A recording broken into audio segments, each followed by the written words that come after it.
Friends, we now will program comes to end, and now we start off having the valedictory function, so that people can reflect on the today's conference, what we can do some kind of direction. For this today's valedictory function, in fact, we requested our director, Professor Ramdas, but he has some urgent work is there in Pondicherry. His presence is very much required. In fact, last month we invited him for the same occasion, Ambedkar Studies workshop, and we thought that maybe meditation or something like that maybe he was not available. Now I request for this valedictory function, Dr. Srinivas to listen my colleague, Professor Dr. K. Srinivas. The kind of work and somebody dictates this you are that I have enjoyed my freedom, which can makes my life much more meaningful. At the very early age she has quit that job and she has started joining with the politics. That too, not in mainstream politics, it will be easy to get the seat and contest and elected and something not so difficult for people like Sivagami. But however, she said choose from her, she wanted to be with the Vajra Samaj party. Later she also then the herself has started some kind of that is the outfit from the which has a typical society and has to make some kind of difference is a political participation. And she used to write regularly and has herself as a journalist she started and is involved in many ways to think. And I request Sivagami to come out to there. She is the chief guest of the day. Madam, please come.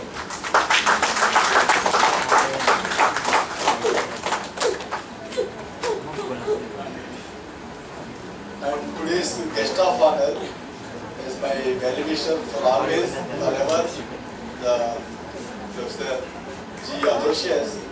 The very well known in the world, not only in the book, my many of the families like the students, and going to see the kind of books which are displayed here and now.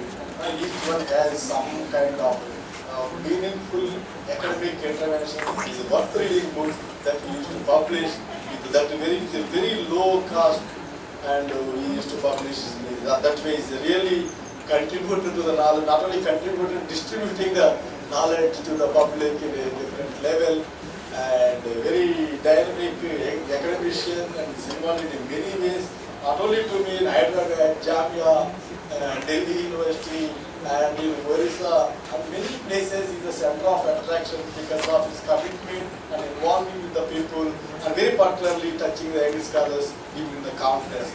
Mostly the areas that is the field which is somewhat problematic, retained in academics, but he used to do some strength. She used to tell this way on has to work and all. Now I request the Aloysius. Now I request my Professor R.P. Singh, he is the chairperson for Center of Philosophy, Jawaharlal Nehru University, and just with the word immediately he responded for this, agreed to come here, and I thought he will be busy and for him it will be difficult to come here to the Pondicherry and other than the serious academic commitment like Vivas and other things. But I am really thankful to him for accepting my invitation and from the whole 3 days sitting here and also encouraging and actively involving. He is a well-known professor, his contribution is enormous in terms of not one topic that but the socially relevant issues from the postmodernism, critical theory, and the Kantian. He worked on the impact of the Kant's philosophy. Very particularly talking about the modernity is a center where Kant is located. From this, whatever the way we can extend the debates from postmodernism, feminism, or wealth politics, or other kind of theories and all, he is also of technology, civilization, and all the ways. He is a really creative scholar, and really thankful to you, sir, for coming here and sharing your views and all. And that really we're thankful. And now I request one more friend from my University of Hyderabad. This is my teacher, not more than he is a teacher and well-wisher, and he is a professor. He is Ambedkar. He is very touching the people who are there in Hyderabad University, and various struggles are there from the student struggles.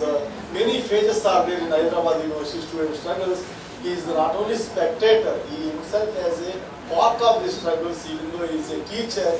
And I request Dr. B. Chandrasekhar sir, please. Yes.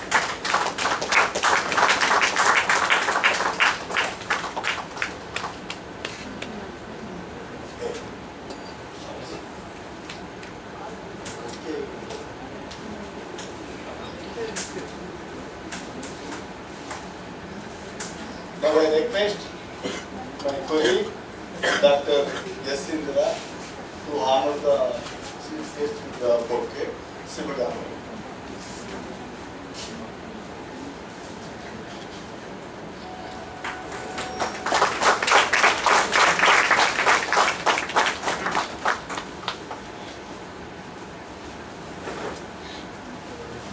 Now I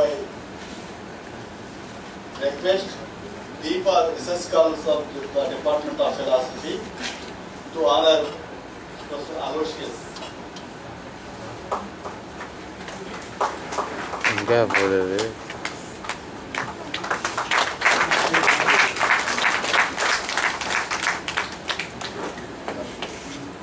Now I request the research scholars of the Department Venkatachalam to honor Professor Artis.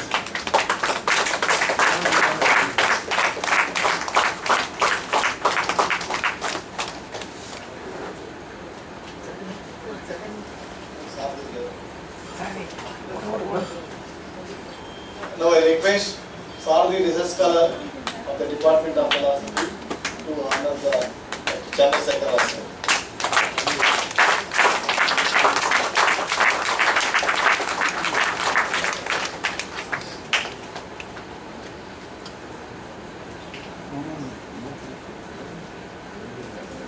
Now Dr. Srinivas will present the session.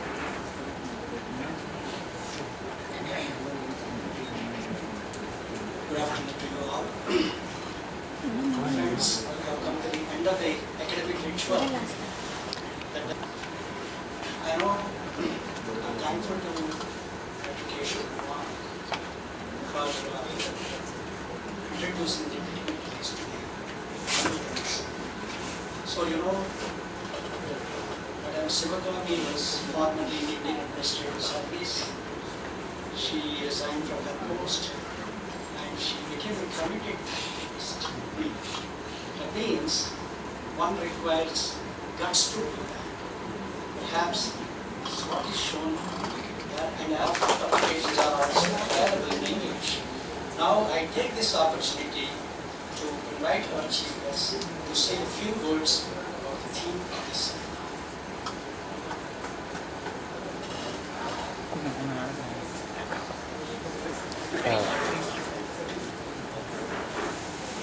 Why is it?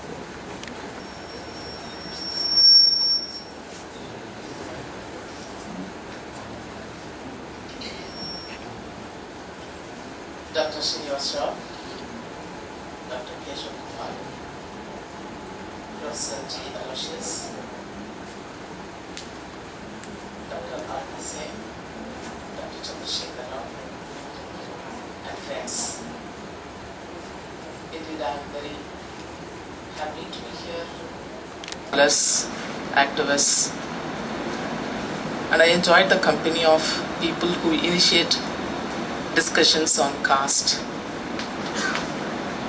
These discussions do not take place in a public forums normally, and we have been struggling to make it public for many number of years. I was trying to enter into universities in the form of Dalit literature, and even there the literature portion was large and the Dalit portion was less. And we address common people in school buildings or under the trees. They used to be always suspicious about these dialogues, whether we speak the truth or not, because truth is always through institutions. We are used to that. If I say some news, it has to be confirmed by the TV or the radio, or at least by Another source. Dialogue on caste was so private among the Dalits, and now it has been made public, and it has entered the universities, especially the central universities. But private universities and technical institutions, it's still quite far away from these dialogues. Therefore, I should really thank Dr. Keshav Kumar to bring up this national seminar on state and freedom and Ambedkar perspective. And I congratulate him because these papers were excellent, and I enjoyed each of the paper, and I wanted to interact, but because of shortage of time, I could not interact. Because interaction is not for the sake of interaction. It is for taking these dialogues to another level as well. Now, listening to all of you, I also have something to share with you regarding the concept of state and freedom by Ambedkar. Before that, each one of you must have been observing that we have duality in us, all of us. We lead a dual life. Maybe it is very common to all Indians, and we don't suffer from the complex that we lead a dual life. And because we compartmentalize the public and the private, and what is done in private need not be politically correct, and public is something we need to say politically correct things. As a result, we talk something in open platforms, but we nurture something in our heart which is so private and secret, and we strongly believe that also. These dialogues, both private and public, the gap is very narrow because all private things are political, public in nature. For example, even childbirth is so political. Otherwise, why the state has to interfere and say, if you have to give birth to 3, then you will not have any benefits from government. Marriage is so public because the government has to enact laws on marriage, divorce, etc. Nothing is private. So caste, which is practiced so privately, secretly, and they don't allow any open dialogues to surface. Of course, there are a lot of exceptions. Now people started writing, and thanks to Ambedkar centenary celebrations during 1990, it opened up discussions in all political, open public forums, universities, colleges, and it inspired a lot of people, Dalit writers. I'm one of them. I'm very proud to say that I have been inspired by Ambedkar. Now, state, which is an apparatus of the constitutional law, which again is based on people's will, because no constitution comes into force unless it is